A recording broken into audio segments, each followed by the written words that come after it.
예, 자 오늘 체포동의안 표결 결과 그리고 민주당 의총 관련해서요.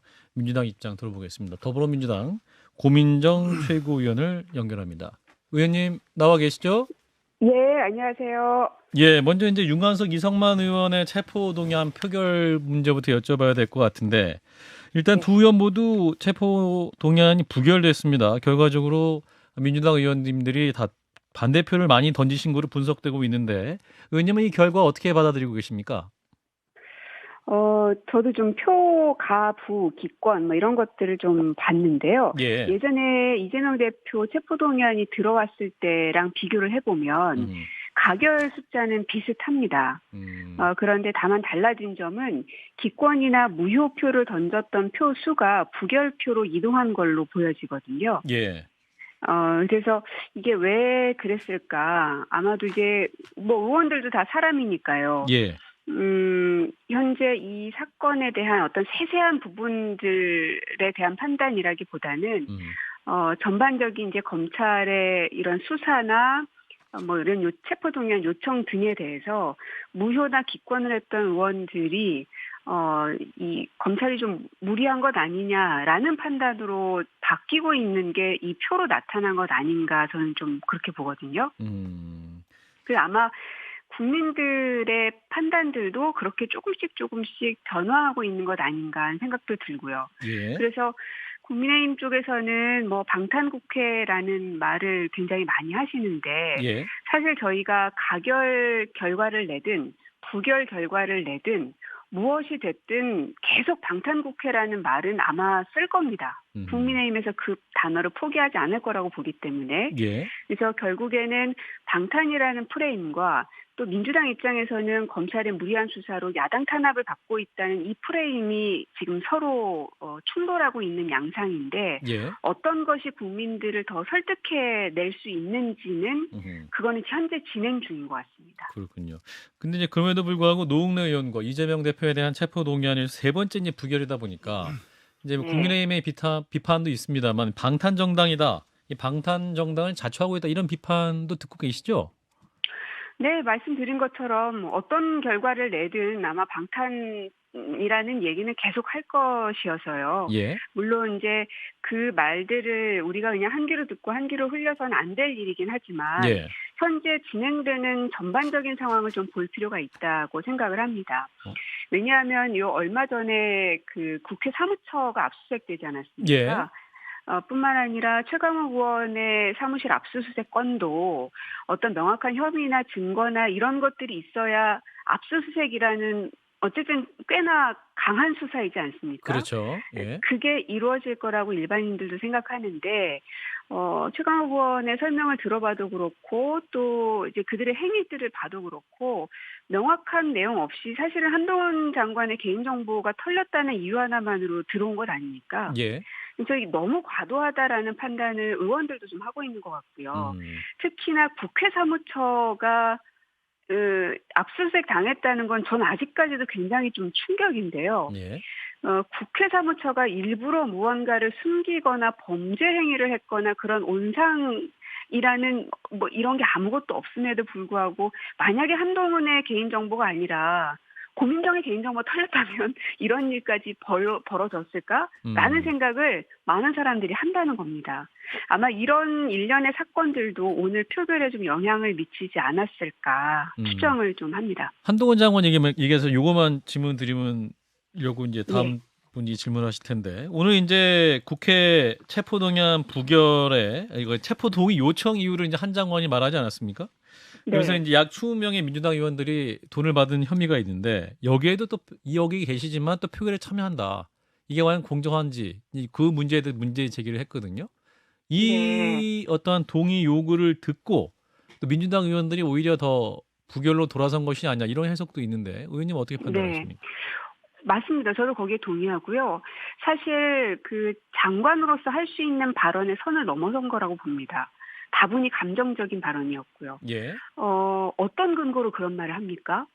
그러면 그 20명에 어떤 사람이 들어가는 겁니까? 민주당 의원들, 그러면 뭐 지금 현재 170명 가까이 있는데 예, 그 사람들을 다 잠재적 범죄자 취급을 한 셈이 되는 거거든요. 예. 그래서 이런 한동훈 장관의 가벼운 말들이 언론에도 계속 오르락내리락하고 또 지적을 많이 받고 있음에도 불구하고 전혀 개선의 여지가 없는 걸 보면 앞으로도 그런 감정적 발언들은 이어질 거라고 보고요.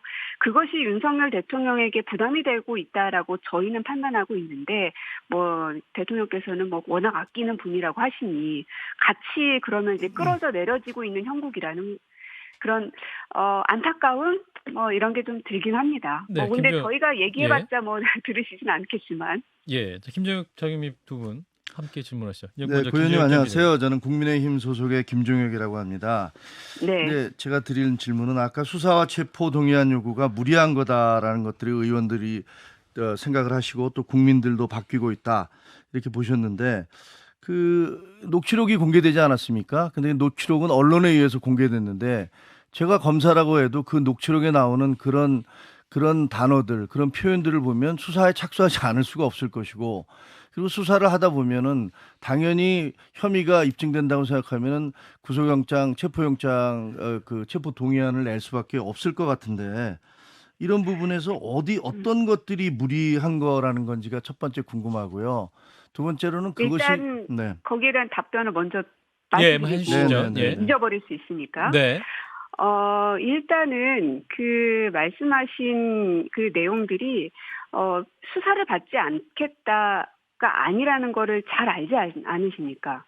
그러니까 구속영장을 친다는 이야기, 체포동의를 안에 묻는 이유는 구속에 명확한 사유가 있을 경우에 그렇게 하겠다는 것입니다. 예. 그러나 이번에 그 이성만 의원 같은 경우도 보면은 검찰 수사를 받는 과정 중에 봤던 내용들, 즉 검찰이 물어봤던 질문들을 검찰이 내나 수사를 해놓고 그 내용을 이성만 당신이 밖에 나가면 다른 사람에게 전할 수 있으니까 당신의 임신을 구속해야 된다.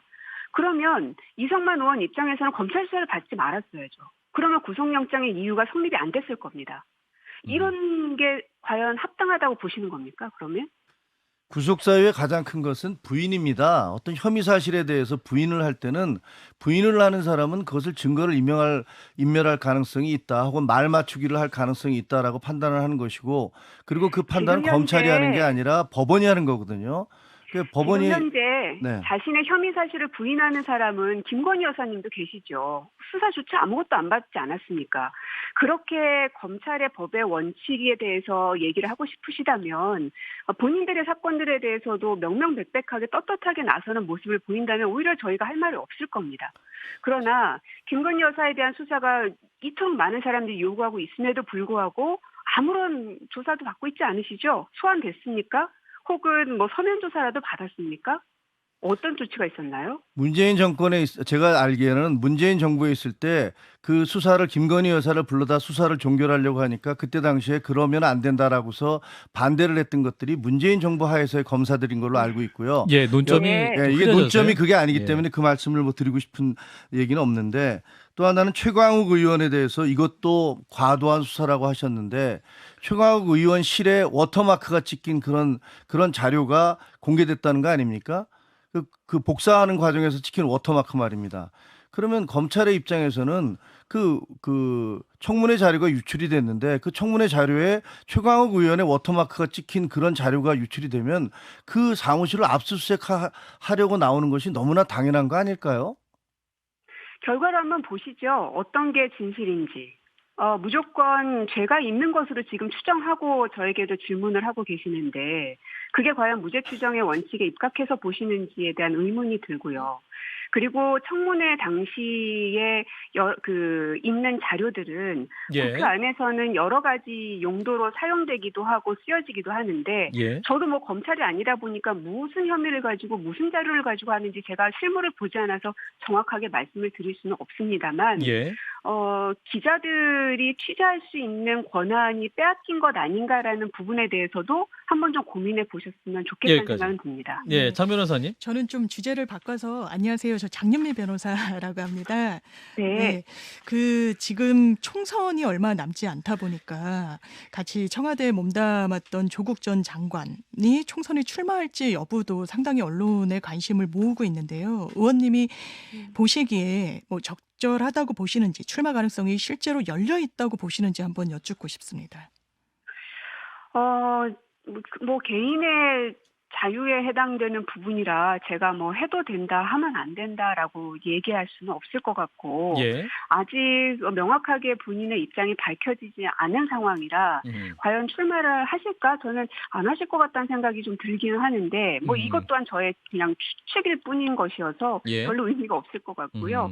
뭐 결국은 본인이 최종적인 결론은 내리지 않을까 싶습니다. 안 하실 것 같다는 생각은 의원님 어떤 근거를 바탕으로 하신 판단일까요? 그러니까 좀 평상시에 나눴던 대화나 뭐 여러 가지 지금까지 힘든 평상시에 상황이라든지. 별로 지금 최근에는 만나뵙지를 예. 못해서 아, 그러시군요. 예, 근데 이제 정영심 교수님의 사안도 좀 있고 예. 글쎄 모르겠습니다. 이 정치가 워낙 생물이라서 예. 시시각각 변하는 것이라 사람의 마음도 변하는 것이고요. 아하. 그래서 뭐라고 예단하기가 참 어렵습니다. 그래서 최근에 얘기를 나눠보지는 않았어서 예. 추정하는 게 사실은 의미도 없고 뭐 저의 추정치도 사실 의미 없고 좀 그렇네요. 예. 자, 혁신위원장 말씀 좀 여쭙겠습니다. 이제 새 혁신위원장을 뽑아야 되는데 지금 이제 교수님들 세 분 이름이 나오네요. 정근식 서울대 명예교수, 김은경 한국외대 법학전문대학원 교수, 그리고 김태일 전 장한대 총장 세 분인데 지금 오늘은 이제 결의가 안 된 것 같습니다. 그러면 그 의원들 사이에서 다른 제3의 인물로 다시 선회한 겁니까? 아니면 이 세 분 논의를 더 하겠다 이런 의미일까요? 두 가지 다 열려 있기는 한데 뭐 일단 뭐 요 세 분에 대한 논의들도 있는 것도 사실이기는 하고요. 예. 정해진 건 없습니다. 뭐 이제 내부 인사로 할지 외부 인사로 할지 가닥이야 될 수 있으면 이제 외부 인사로 하자는 의견이 훨씬 많기는 하지만 예. 뭐 이 인사라는 게요. 개각도 마찬가지지만 예. 마지막에 어떻게 결심되느냐가 중요한 것이라 그리고 바깥에 있는 사람들이 A로 갑시다라고 아무리 해도 A 당사자가 결사 반대하면은 뭐 이루어지지 않는 것이어서요. 예. 예전에 이제 개각할 때도 느끼는 거지만 인사 관련된 기사는 반이 다 한 절반 정도는 가짜일 확률이 좀 높고 추정이다. 당사자도 알기 어려운 게 사실은 인사 부분이긴 합니다. 예. 근데 어찌됐건 현재 지도부에서는 지난번에 이제 그 이대경 후보 예. 명예이사장님 네. 같은 경우에는 보안을 너무 중요시하다 보니까 서로 크로스 체크하고 점검할 수 있는 시간이 너무 부족했기 때문에 이제 그런 일이 생긴 것이라 이번에는 다양한 사람들한테 추천을 받고 있기도 하고 그리고 또 다양한 사람들이 서로 크로스 체크를 하고 있기도 하고 이런 게 막 복잡하게 지금 굴러가고 있는 상황입니다. 크로스 체크를 하면은 최고위님들도 좀 사전에 이전보단 더 오래 논의할 수 있고 좀 더 논의할 수 있는 구조가 열렸다 이렇게 판단하시는 겁니까? 그러면? 네, 그렇습니다. 그럼 혁신위원장의 권한이 어디까지입니까? 그 당 공천 룰까지 건드릴 수 있는 분인가요? 현재 공천 룰은 갑자기 성함이 생각이 안 나네. 예. 우리 그 의원 이계호 의원님께서 예. 아하. 예, 단장이 되셔서 공천 TF를 이끌고 결론을 내렸었던 바가 있습니다. 예. 당원들 투표도 거쳤고요. 예. 그래서 그것은 이해찬 대표 시절의 공천 룰을 거의 준용한 것이기 때문에 예. 그 큰 틀의 변화는 없지 않을까 싶고요. 아하. 다만 이제 당 내에서 여러 가지 이제 민주적 절차를 어떻게 확보할 것인지, 예. 그리고 이제 국민들과의 접점을 얼마나 더 만들 것인지, 뭐 이런 내용들 혹은 윤리위에 대한 가동은 어떤 방식으로 할 것인지, 풀어야 될 숙제가 뭐 워낙 많기 때문에 이런 것들에 대한 혁신위의 적극적인 의사개진 그리고 지도부는 그것을 이제 가감없이 수용하고 받아들이는 그래서 이제 정권을 부여하는 수준의 혁신위가 될 것이라고 이미 대표께서 말씀하신 바도 있었죠. 그렇군요. 근데 이제 혁신위가 그럼 제일 먼저 가장 중요하게 풀어야 할 과제 뭡니까? 지금 이제 당대표 사퇴론도 나오고 있는 상황인데 이러면 이제 민주당이 국민들 앞에 좀 더 혁신적인 모습, 뭔가 변화된 모습 보이기 위해서는 그 변화에 대한 공감도 얻어야 되는 거 아닐까요? 저는 일단 윤리위를 제대로 가동할 수 있게 만들었으면 좋겠습니다. 윤리위? 여기에 대해서도 예. 의원들마다 다 갑론을박이 있습니다. 예. 그래서 저도 어떤 게 우선순위냐라고 지금 이제 물으시니 생각 드는 것이 예. 여러 가지 민주당에 닥치고 있는 사건들을 봤을 때 예. 대응이 늦어지고 있다라는 지적을 계속 받고 있거든요. 예. 그래서 사건이 터지면 판단 없이, 지도부의 판단 없이 즉각적으로 윤리가 가동될 수 있게끔 해야 되는 거 아닌가.